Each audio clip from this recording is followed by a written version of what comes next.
part of the recovery of a correct understanding of headship is to disentangle it from what I call a corrupt, Protestantized version of it, which came to the fore in the context of industrialization. So industrialization made a huge difference to the family, and it wasn't the fault of the family members at the time, obviously, but they were in the grip of these forces.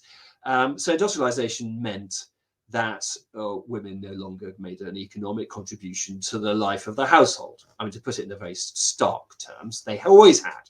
They'd always been there helping the husband in his work, if he was an artisan, working on the farm, making lace or fabric or whatever, going right back. You can see this in Homer, you can see this in the Middle Ages, you see this in the Old Testament, you see this right up into the 18th century.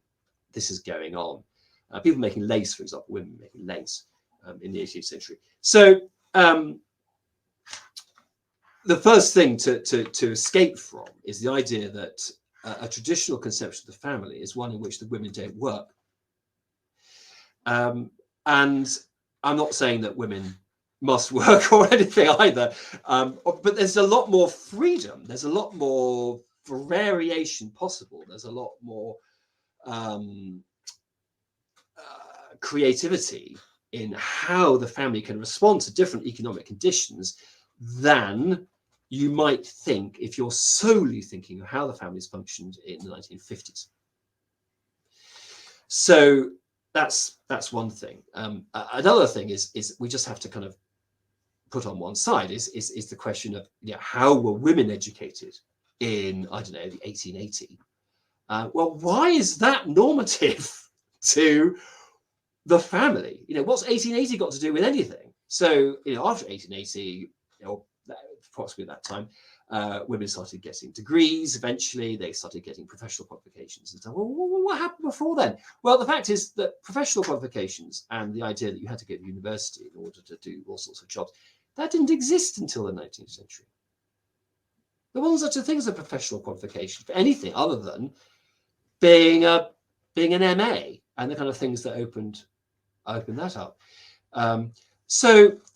Could women be medics, for example? Well, yeah, and loads of them were in the 17th, 16th, 15th, 14th century. No one would have been surprised to see women as midwives or going around the village, helping people with, herbal remedies. Or, I mean, it wouldn't have crossed anyone's mind to think there was a problem. It's only when you start getting medical schools and they sort of decide on the basis of a kind of 19th century conception of frivolous and irrational women and kind of rational men. That's not a Catholic idea. That's an idea of 19th century kind of attitudes to sex differences. So you've got to take a much longer perspective, a much larger perspective.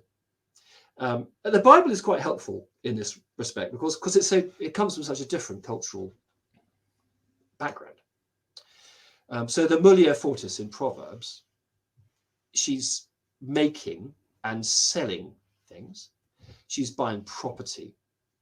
And, she's not, she's a housewife in the sense that she's in charge of the household, but she's not some sort of downtrodden kind of, I don't know, domestic slave. And that's absolutely ridiculous.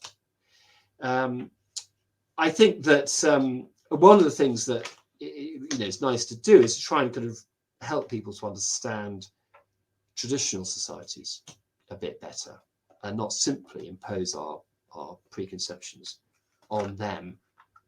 Yes. How that's going to work out in the 21st century is very much a matter for experimentation and local circumstances and the psychology of the relationship and what you're good at and so on and so forth. And one of the things that's happened for traditional Catholics is that, since Vatican II, is homeschooling. And in my experience, the homeschooling is primarily done by the wife because the men don't have the time. Yeah. And that's an interesting development. And that's not something that's set in stone. And that's not something which is, God's demanding or forbidding or anything. It's just one of those things that can happen. Because in the Catholic conception, women are not regarded as stupid, immoral, irrational, or over emotional. But there is, nevertheless, a division of labor. There are such things as and there is a conception of the husband as the head of the family.